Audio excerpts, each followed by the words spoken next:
every morning with drive. Being on the grind, know I had to survive. We had to win. Started from the dirt and the rubble.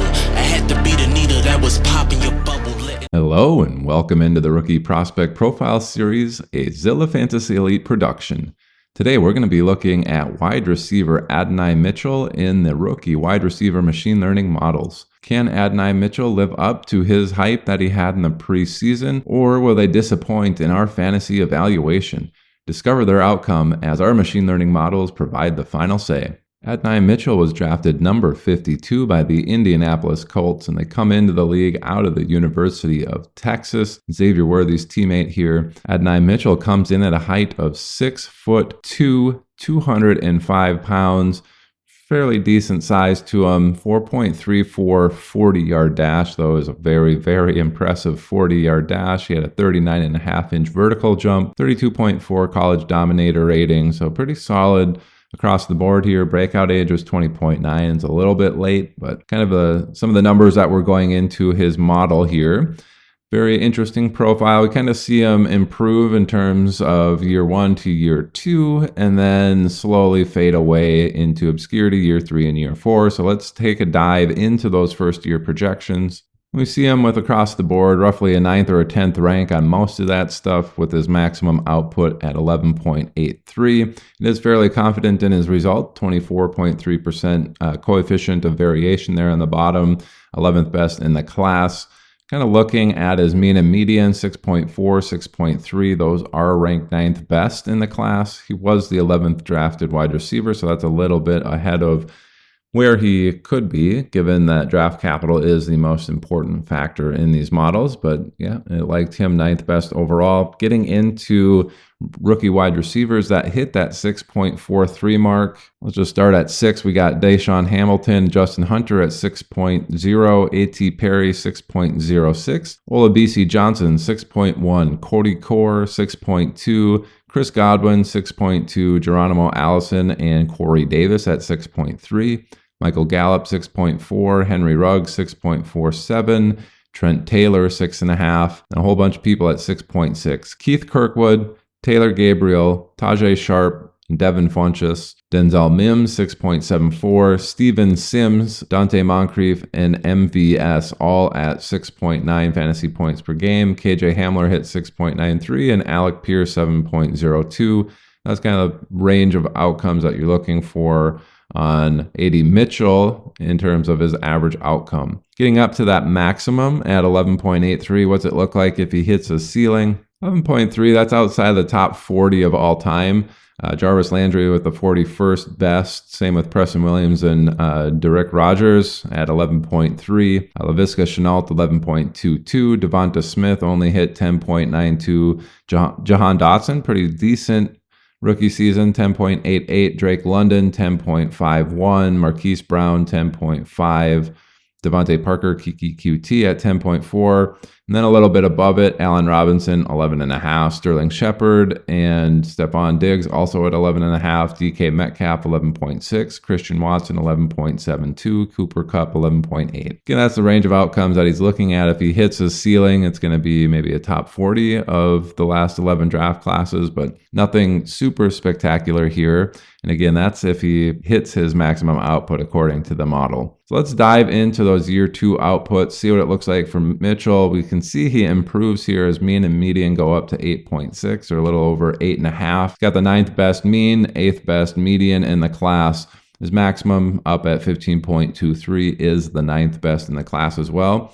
And the CV at 21.6 means it's pretty confident in these first couple of year values being exactly how he turns out. 9th best CV in the class. Diving into his mean and median, 8.6. What wide receivers hit that in their year 2 season in the league? We got a little bit below that, Josh Reynolds, Tyler Lockett at 8.3, Auden Tate, Jerry Jeudy at 8.5, Adam Humphries 8.7, Darius Slayton 8.81, Wan'Dale Robinson 8.88, James Washington 8.9, Travis Fulgham and Rashad Bateman 8.92, Marquez Callaway 8.93, Alan Lazard 9.3, KJ Osborne 9.32, Preston Williams 9.35. Well, that is not a super inspiring list of people for the average outcome there, but let's get into that maximum 15.23. What happens if he hits that? What guys are around that range if he does hit his ceiling? Jalen Waddle is the 18th best of the last 11 draft classes at 15.25 in his second season in the league. Michael Gallup, 15.2. Calvin Ridley, Allen Hurns, 15 flat. Devonta Smith again, 14.98. Terry McLaurin, 14.92. Then Steph Diggs, DJ Chark at 14.9. A little bit above that, DJ Moore, 15.4. Martavis Bryant in his second season hit 15.5. T. Higgins hit 15.65. And Brandon Cooks, 15.8. Tyreek Hill, 16 flat. That's roughly some pretty good company there if you can reach that 15.23 maximum. Not a bad range of people to be around, but again, that's if he hits his best case scenario. As I said, he kind of had a pretty decent first 2 years in the league, and then we see him dip down a little bit here in year 3. Goes down a tiny bit in both nominal values and his ranking outside of the maximum output there, and is very confident in this result. So it's saying, hey, I see him kind of having this trajectory. Year 1, it's going to be okay. There might be a little glimpse of hope here. Year 2, it gets a little bit better, but not, a huge leap up. Saying, okay, this is what it's going to be like. What's going to be like in year 3? Actually, he just doesn't quite reach his potential. Maybe he gets, another wide receiver in his room, whatever the case may be. I'm not sure what the machine learning models are necessarily seeing that aren't actually in the inputs, where this profile just gets another better wide receiver on his team in year 3.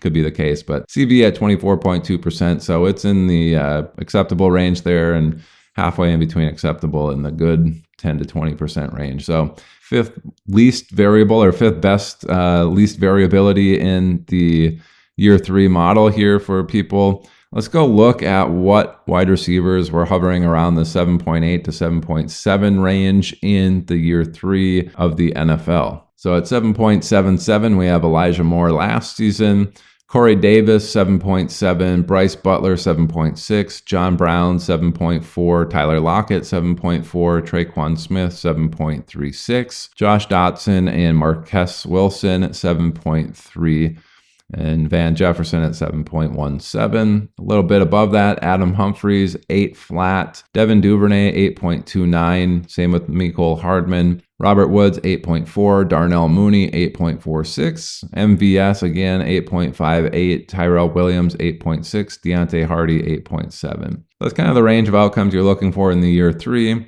I know a lot of us want to say, hey, he looked like a mega athlete. He was supposed to be a first-round pick. He ends up going in the second round. All these guys are going to be super good. We all have rookie fever at this time of season. We all see the sky-high value that these guys are going to bring. Again, this is just saying this is the most likely outcome. Not most likely, but the average outcome, and truly the median outcome in terms of here. I've made all these predictions, but a lot of times they also fall into the range that most of the predictions are being made, which is in this range. Really puts a damper on some of these rookie fevers, but this is saying this is a likely outcome for this particular player. Not everyone's going to hit and be Tyreek Hill and Devontae Adams. We get a lot of Deontay Hardys and Tyrell Williams and Robert Woods that just hang around, 10 fantasy points, 8 fantasy points per game, and that's what they do. Let's go look at that ceiling at 16.39 for Adonai Mitchell in year 3, see what that looks like.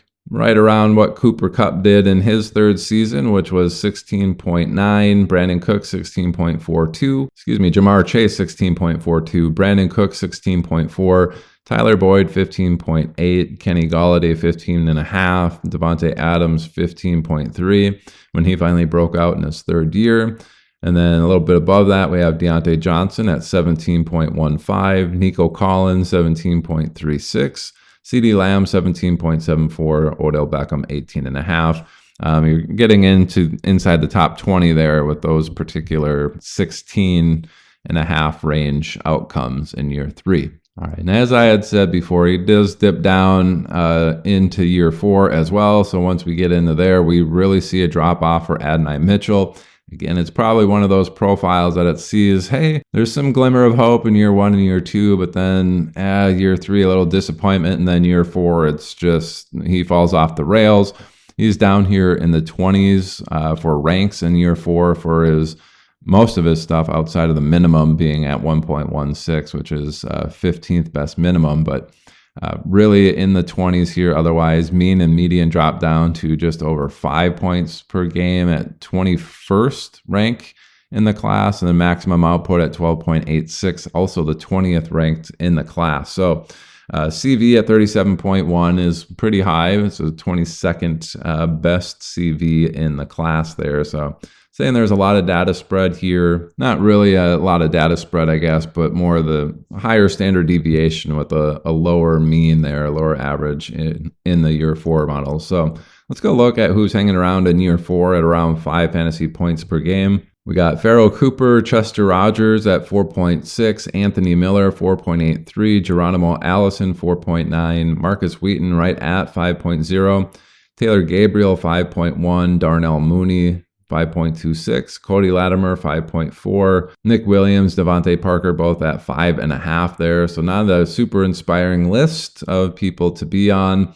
That's kind of what the model is projecting here. I think that's kind of telling us, hey, if you have Adonai Mitchell and he shows a little glimmer of hope year 1, maybe year 2, might want to get rid of him, depending on what that looks like in these veteran models that I'll have coming out next season for everybody. But the maximum output, 12.86. What does that look like? That's right around what Jacoby Myers did in his 4th season, 12.87. That is 30th best ever in the year 4 category there. DeAndre Hopkins, 12.3. Keenan Allen, 12.3. Christian Kirk, 12.21. Will Fuller, 12.2. Adam Humphries, 11.8. Above that, Deebo Samuel, 12.95. Marquise Brown, 13. Kenny Golladay, 13.16. DK Metcalf, 13.34. Mike Evans, 13.4. So that's what his maximum output looks like there. It's 20th best according to the model in the class. Really an interesting profile here. He had a lot of first round pre-draft buzz. We see here he kind of goes later in the 2nd round. He goes to somebody with Michael Pittman already there. It seemed like Josh Downs was pretty solid. Adonai Mitchell probably going to have quite a bit of target competition here in the first couple of years that he's in Indianapolis, which really means, hey, he might get involved into the offense, but if those guys are sticking around and just good, it's really saying this particular profile I see have a pretty decent, rookie year wasn't great, but he can improve. And then, but the second year still not like super great. But then in year 3 and year 4, we see him decline year 3, and then wheels kind of fall off in year 4. That's basically what it's saying his profile is. This guy, that's what he's going to look like in the NFL. All right, that's going to do it for today's rookie prospect profile on AD Mitchell. This is presented by Zilla Fantasy Elite. Thanks for tuning in. Bye.